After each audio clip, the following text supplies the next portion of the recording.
बुरा नहीं है, लेकिन इतना स्वार्थ करिए कि दूसरे को कष्ट ना हो जाए।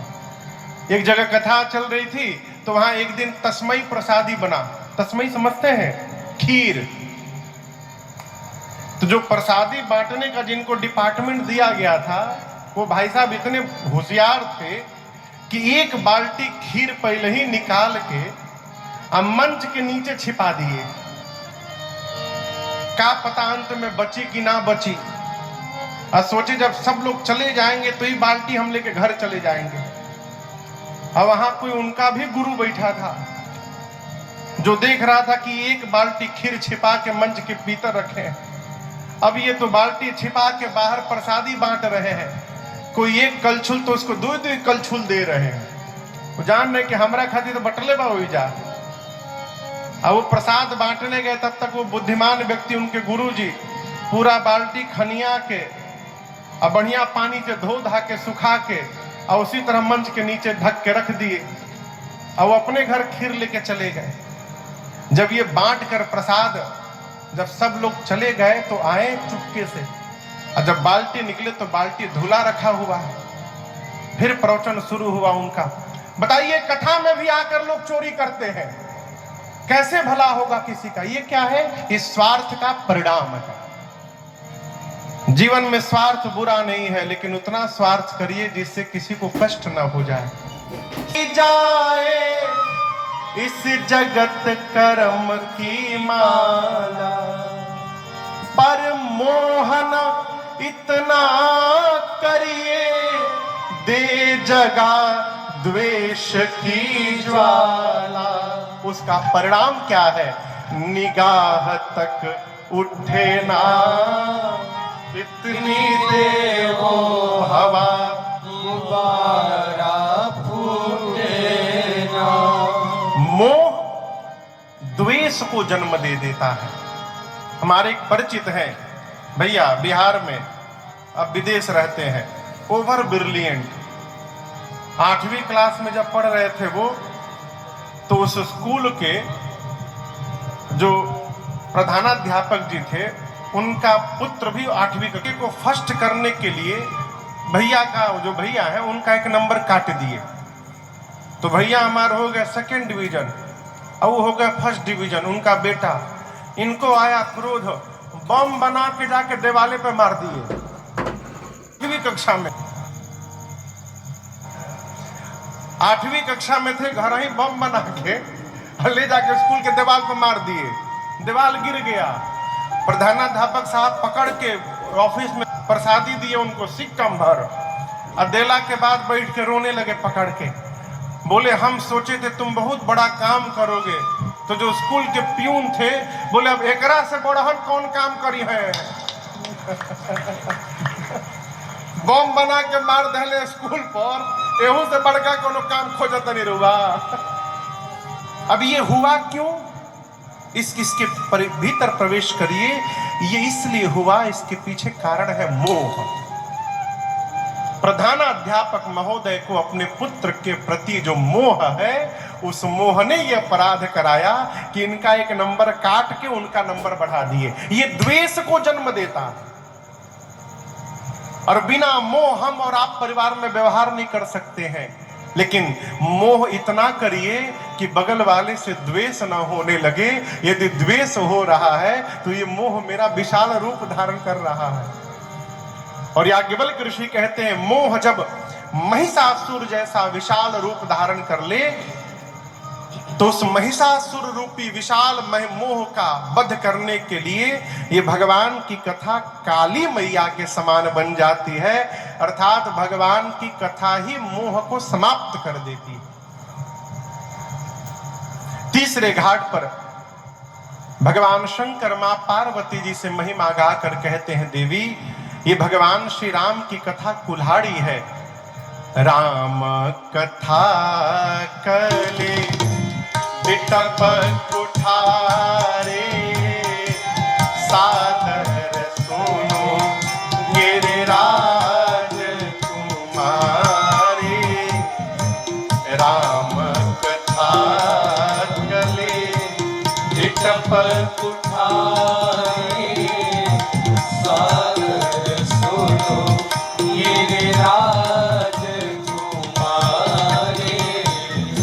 राम कथा सुंदर करतारे, संशय विहग उड़ावनिहारे। राम कथा सुंदर करतारे, संशय विहग उड़ावनिहारे। तीसरे घाट पर भगवान शंकर ने मेरी मां पार्वती जी से कहा, देवी भगवान की कथा कुल्हाड़ी के समान है। कुल्हाड़ी समझा तनी सब है? कुल्हाड़ी को यहां क्या कहते हैं रोहतास में? टांगी। खाली टांगी ना होला, टांगो होला एगो। टांगा और टांगी, जिसका चौड़ा मुंह रहता है उसको टांगा कहते हैं, और जो छोटका होता है उसको टांगी कहते हैं। हिंदी में कुल्हाड़ी कहते हैं। टांगा से क्या किया जाता है? कुल्हाड़ी से क्या करते हैं? लकड़ी काटते हैं, वृक्ष काटते हैं। भगवान शंकर ने कहा, देवी भगवान श्री राम जी की कथा कुल्हाड़ी है। जिस प्रकार कुल्हाड़ी से वृक्ष काटा जाता है, उसी प्रकार जिस मनुष्य के जीवन में ये काम, क्रोध, मद, मोह, लोभ और मत्सर ये विकार के वृक्ष बन जाएं, यानी जिसके जीवन में ये विकार विशाल रूप धारण कर ले, तो उस विकार के वृक्ष को जड़ से काट देने के लिए ये भगवान की कथा ही कुल्हाड़ी के समान है। अर्थात जो कथा के आश्रय में जीवन में बना रहेगा, उसके जीवन के विकार समाप्त होने में समय लगने वाला नहीं है। आगे बाबा कहते हैं कि राम कथा सुंदर करतारे, संशय विहग उड़ावनिहारे। संशय विहग उड़ावनिहारे।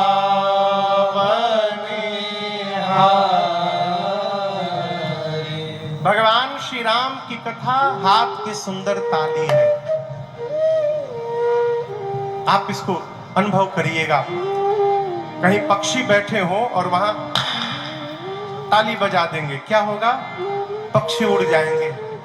भगवान शंकर कहते हैं कि जब ताली बजने से पक्षी उड़ जाते हैं, तो देवी ये राम जी की कथा जीवन की वो ताली है जो अपने जीवन में जब जब इस ताली को बजाता रहेगा, अर्थात कथा को सुनता रहेगा, उसके जीवन से तब तब संशय के पक्षी उड़ते रहेंगे।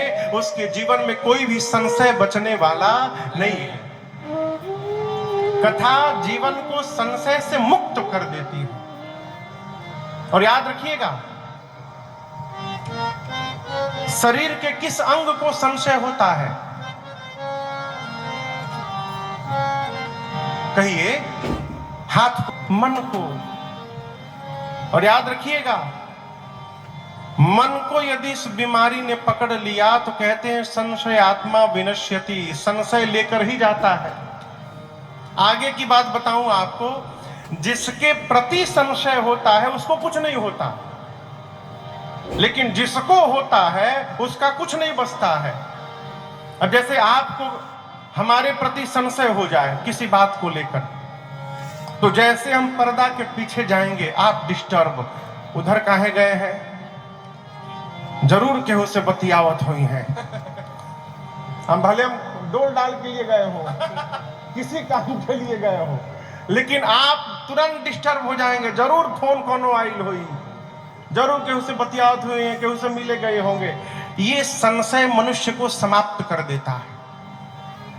ये संशय को समाप्त करने का उपाय है। भगवान शंकर जी कहते हैं, जो रघुनाथ जी की कथा को सुनता रहता है उसके जीवन का संशय अपने आप समाप्त होता रहता है। ये कथा ही संशय को समाप्त कर देती है। कितने घाट हो गए? 3 घाट, एक घाट बच गया है भक्ति घाट। चौथे घाट पर कथावाचक हैं श्री काकभुशुंडी जी महाराज और श्रोता हैं पक्षियों के राजा गरुड़ जी महाराज।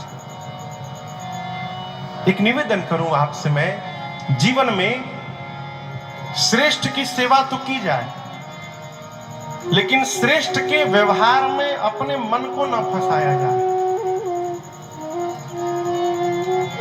कई बार हम घर परिवार में भी ये बात कहते हैं कि बाबूजी को ऐसा नहीं करना चाहिए था। अब हम बताएंगे बाबूजी को कैसा करना चाहिए था, है? उन्होंने ठीक नहीं किया। जब अपने से बड़े की बात समझ में न आवे तो ये स्वीकार करना चाहिए कि अभी हम ये समझने लायक नहीं हुए हैं, हम उस योग्य नहीं बन पाए हैं कि हम इस व्यवहार को समझ पाए। क्यों कह रहा हूं?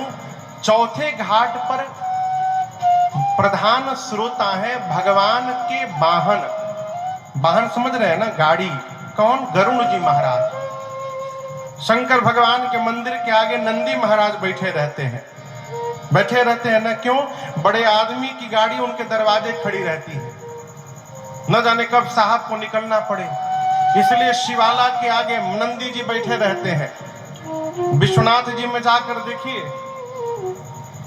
विश्वनाथ जी में भगवान विश्वनाथ के आगे तो छोटके नंदी हैं, लेकिन बगल में बड़के नंदी भी बैठे हैं। जो गया होगा दर्शन किया होगा। अब आप सोचोगे महाराज शंकर जी तो इधर बैठे हैं, तो नंदी जी उधर का है मुंह करके बैठे हैं। वो अपने भगवान की ओर मुंह करके बैठे हैं, जो पहले के भगवान विश्वनाथ थे। और भगवान की कृपा रही, कोर्ट का निर्णय आएगा ही आएगा, कहिया ले नहीं आएगा। राम मंदिर का आया तो विश्वनाथ जी का भी आएगा। जब आएगा तो आप उन नंदी जी को उनके भगवान वापस प्राप्त हो जाएंगे, हैं? वर्षों से प्रतीक्षा में बैठे भगवान के मुंह करके। उसी प्रकार भगवान के मंदिर के आगे नारायण के राम जी, विष्णु भगवान, भगवान श्री हरि, इनके मंदिर के आगे गरुड़ जी महाराज बैठे रहते हैं। क्यों? गरुड़ भगवान के वाहन है।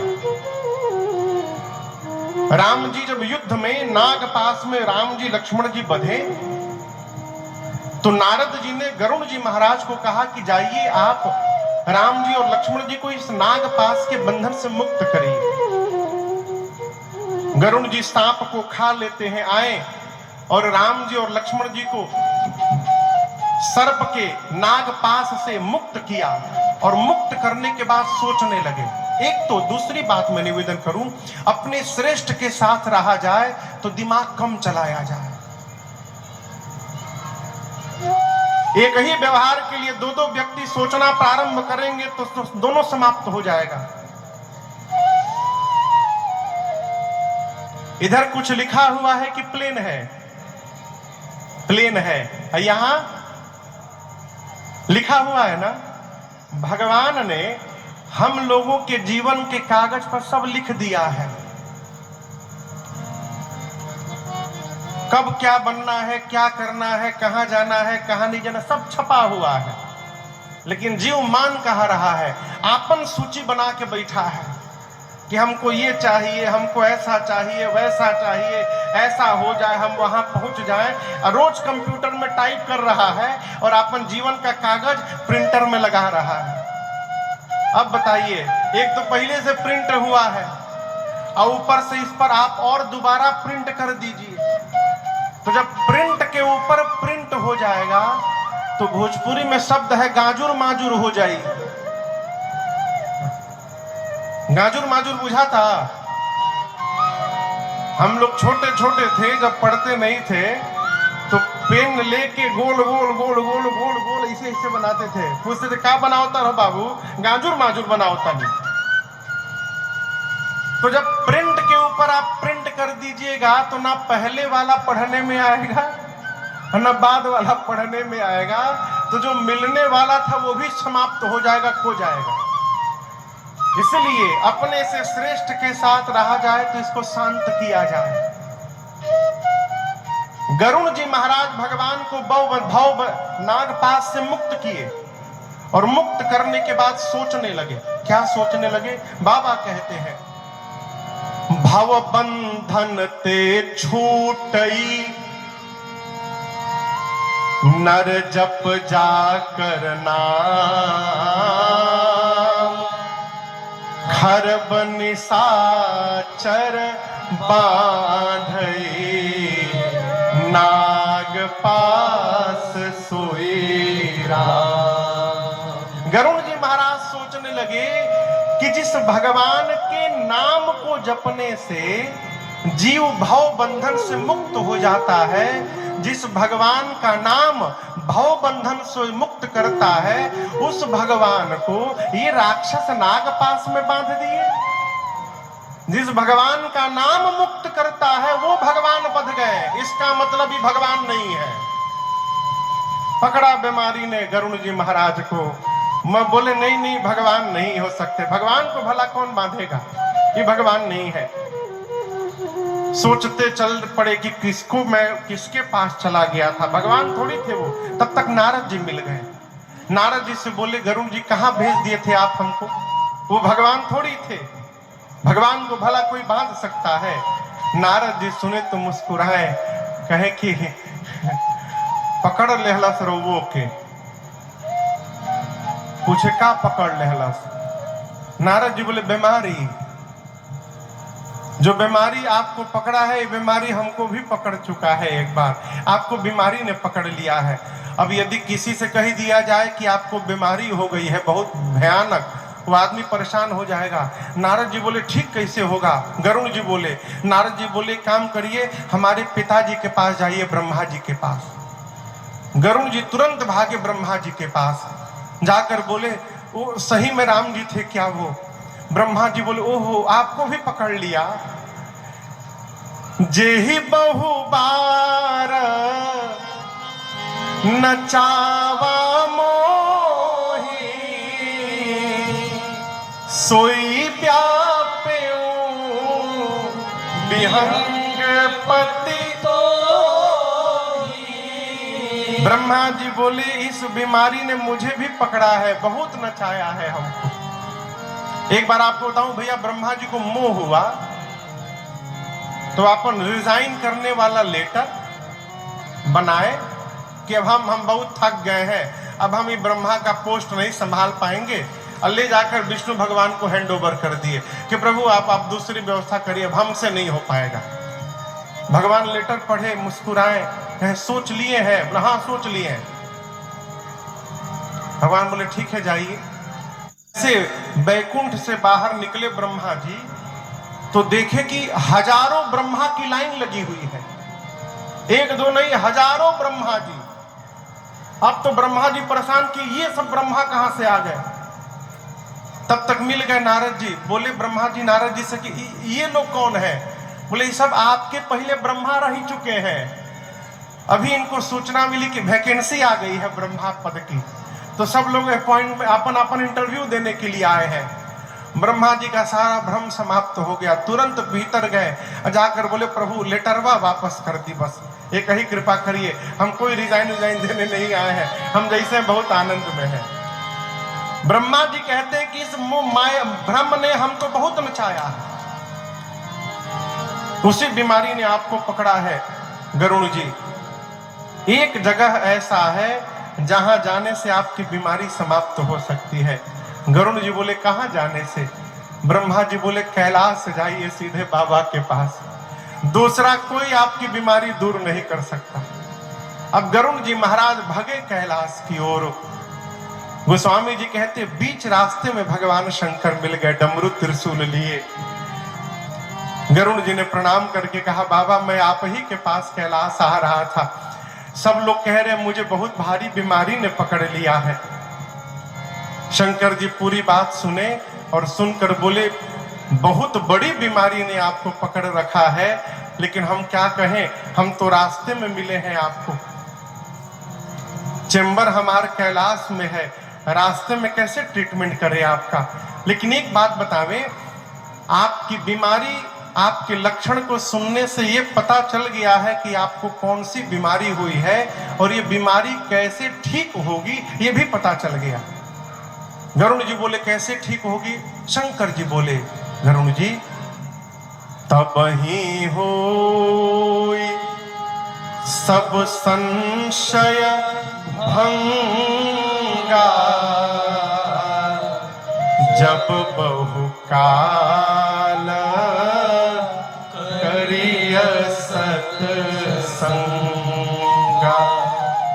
भगवान शंकर बोले गरुण जी से कि गरुण जी जब आप लंबे समय तक सत्संग करेंगे तब जाकर ये आपका भ्रम समाप्त होगा।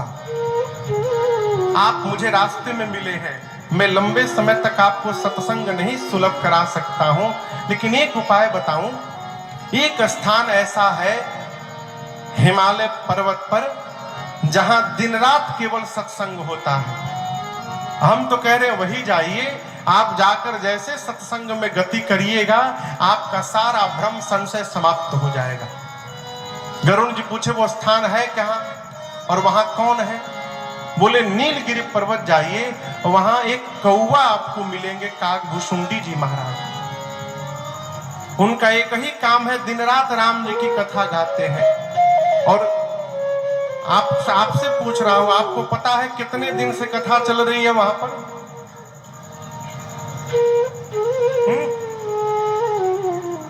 आदमी 9 दिन सुना था तो कहते महाराज बहुत सुन लिया। काकभुशुंडी जी महाराज हिमालय में नीलगिरी पर्वत है, वहां पर भुसुंडी सरोवर है। वो सरोवर आज भी है। उसी भुसुंडी सरोवर के पास एक पत्थर पर कौवा बन के बैठे रहते हैं और उस सरोवर में नाना प्रकार के पक्षी आके बैठे रहते हैं और पक्षियों की भाषा में काकभुशुंडी जी वहां राम कथा गा रहे हैं। कब से? 27 कल्प से। कितने कल्प से? 27 बार राम जी का अवतार देख चुके हैं काकभुशुंडी जी। अब आप कहिएगा महाराज जी कल्प क्या है? कल्प जानते हैं? कल्प नाम सुने हैं? कल्प कितना बड़ा होता है पता है आपको? शशि भैया कुछ आइडिया है कल्प के बारे में? 4 युग है ना। सबसे पहला युग कौन सा है? जोर से कहिए। सतयुग, दूसरा त्रेता युग, तीसरा द्वापर, चौथा युग कलयुग। अभी हम और आप जिस युग में हैं इस युग का नाम है कलयुग। कलयुग की उम्र कितनी है? 4,32,000 वर्ष। कितना? 1,08,000 साल करके 4 चरण है कलयुग में। 1,08,000, 1,08,000, 1,08,000, 1,08,000। अभी कलयुग के पहला चरण का 5,100 कुछ साल बीता है, 15-20 के आसपास बीता है मात्र। पूरा कलयुग बाकी है अभी। कलयुग का दोगुना उम्र है द्वापर का, 6,64,000। कलयुग का 3 गुना उम्र है त्रेता का और कलयुग का 4 गुना उम्र है सतयुग का। इन चारों युग को जब एक बार मिला देते हैं तो उसको एक चतुर्युग कहा जाता है। ठीक है। और जब 1000 चतुर्युग बीत जाते हैं, 1000 बार सतयुग, 1000 बार त्रेता, 1000 बार द्वापर, 1000 बार कलयुग, उसको एक कल्प कहते हैं। और वो भगवान ब्रह्मा जी का आधा दिन है। माने 24 घंटा में 12 घंटा, उतने की रात, यानी 2000 चतुर्युग बीतेंगे तो ब्रह्मा जी का एक दिन पूरा होता है। और इस हिसाब से ब्रह्मा जी की उम्र है 100 साल। और जितना दिन ब्रह्मा जी का उम्र है 100 साल, उतने देर में भगवान का केवल पलक एक बार गिर के उठता है। ये काल की गणना है। दिमागवा फाट जाई, जब गुणा भागा करने लगे ब्लास्ट कर जाएगा। 1000 बार जब बीतता है तो उसको एक कल्प कहते हैं। अभी जो कल्प में हम और आप हैं, इस कल्प का नाम है श्वेत वराह कल्प। क्या नाम है? पंडित जी जब घर में कोई पूजन करावे ना, तो पूजन समय जो पंडित जी मंत्र बोलते हैं उसको सुनिए। अभी जो कल्प है इसका नाम है श्वेत वराह कल्पे वैवस्वत मनवंतरे। 72 या 74 बार जब चारों युग बीतता है तो उसको एक मनवंतर कहते हैं, और हर मनवंतर के एक मनु होते हैं राजा। अभी जो मनवंतर चल रहा है इस मनवंतर के मनु है वैवस्वत। तो पंडित जी कहते हैं वैवस्वत मनवंतरे अष्टाविंशतितमे कलियुगे कली प्रथम चरणे। अष्टाविंशतितमे यानी 28 को संस्कृत में अष्टाविंशतितमे कहते हैं। अर्थात ये वैवस्वत मनवंतर का 28वां कलयुग हम और आप बैठे हैं। इसके पहले 28 बार त्रेता सतयुग द्वापर बीत चुका है। 28वें द्वापर में कन्हैया ने अवतार लिया था, और 28वें त्रेता में राम जी नहीं आए थे। राम जी 24वें त्रेता में अवतार लिए थे। वैवस्वत मनवंतर का जो 24वां त्रेता आया था उसमें राम जी अयोध्या में अवतार लिए थे। 28वें में कन्हैया ने अवतार लिया है। ये काल की गणना है। दक्षिण भारत में भैया भगवान के भक्त थे। जब वो राम कथा पढ़ने बैठते थे तो अयोध्या कांड आने के बाद केवल रोते थे। भगवान के वनवास की कथा उनसे बर्दाश्त नहीं होती थी। मानस जी तो नहीं, दूसरा कोई ग्रंथ वहां पर जो प्रचलित हो, अयोध्या कांड लेख खोल के बैठ जाएं और रोना प्रारंभ करें। रोते रोते पागल की स्थिति हो जाती थी। घर वाले पोथी जी बंद करके रख देते थे, बिना पढ़े रहा नहीं जाता था, बेचैनी हो जाती थी। लेके जैसे बैठते थे अब वहां तक पहुंचे, अयोध्या कांड पढ़ के रोना शुरू हो जाता था। एक बार रोते रोते मूर्छित हो गए। कि मैं आपको सत्य घटना सुना रहा हूं। जब मूर्छित हो गए तो उनके सामने रघुनाथ जी प्रकट हुए, साक्षात राम जी। जगाए, चरणों को पकड़ के रोने लगे वो भगत जी। कहे प्रभु मैं आपकी वनवास की कथा नहीं पढ़ पाता हूँ, मुझसे रहा नहीं जाता नाथ, पढ़े बिना रह नहीं पाता हूँ, अब पढ़ने बैठता हूँ तो पढ़ नहीं पाता हूँ। प्रभु आप तो हर कल्प में अवतार लेते हैं, क्या कभी ऐसी घटना नहीं घटी प्रभु कि आप बन न गए हो, अब बिना बन गए आपने रावण को मार दिया हो? तो भगवान बोले एक कल्प में ऐसी घटना घटी है। एक कल्प में। तो बोले प्रभु मुझे उस कल्प की कथा चाहिए, मैं उसी कथा को पढ़ूंगा और उसी को गाऊंगा। तो भगवान ने अपने दाहिने पांव के नाखून से जैसे धरती को दबाया, वहां एक वृक्ष प्रकट हुआ दक्षिण भारत में भैया, और उस वृक्ष के जितने पत्ते थे उन सभी पत्तों पर भगवान की कोई न कोई लीला लिखी हुई थी। तो जब भगवान अंतर ध्यान हुए तो सारे पत्तों को उतारा गया, उनको क्रम में लगाया गया, और लगाकर दक्षिण भारत में एक भगवान की कथा की प्रति है, मुझे नाम स्मरण में नहीं है, उस ग्रंथ की रचना महापुरुष ने की। उस ग्रंथ में भगवान के वनवास की कथा ही नहीं है, केवल भगवान के बाल लीला की कथा है। और वो महापुरुष उस कथा का गान गाते गाते पूरे जीवन भर आनंद लेते गए। गरुण जी महाराज कागभूषुंडी जी के पास पहुंचे, और आपसे कहूं शंकर जी ने कहा था जाकर कथा श्रवण करिएगा। गरुण जी गए कथा श्रवण करने के लिए, लेकिन अभी कथा नहीं श्रवण की। जैसे मान लीजिए पंडाल में कथा चल रही है, कोई आया प्रश्न लेकर के महाराज जी से आज ये प्रश्न पूछेंगे कथा में हम, और जैसे पंडाल दिखाई पड़ा, पंडाल देखते उसके प्रश्न का उत्तर उसको प्राप्त हो गया, उसका भ्रम संशय समाप्त हो गया।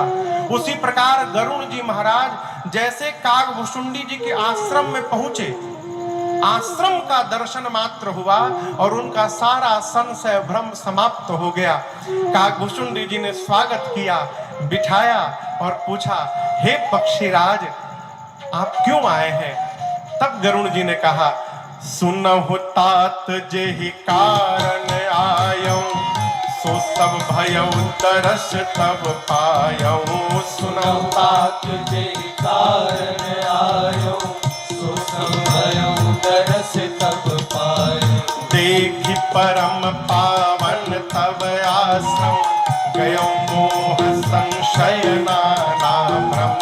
देखि परम पावन तब आश्रम, गयो मोह संशय नाना भ्रम। अब श्री राम कथायति पावनी, सदा सुखद दुख पुंजन सावनी। अब श्री राम कथायति पावनी, सदा सुखद दुख पुंजन सावनी। सादर तात सुनावहु मोहि, सादर तात सुनावहु मोहि, सादर तात सुनावहु मोहि।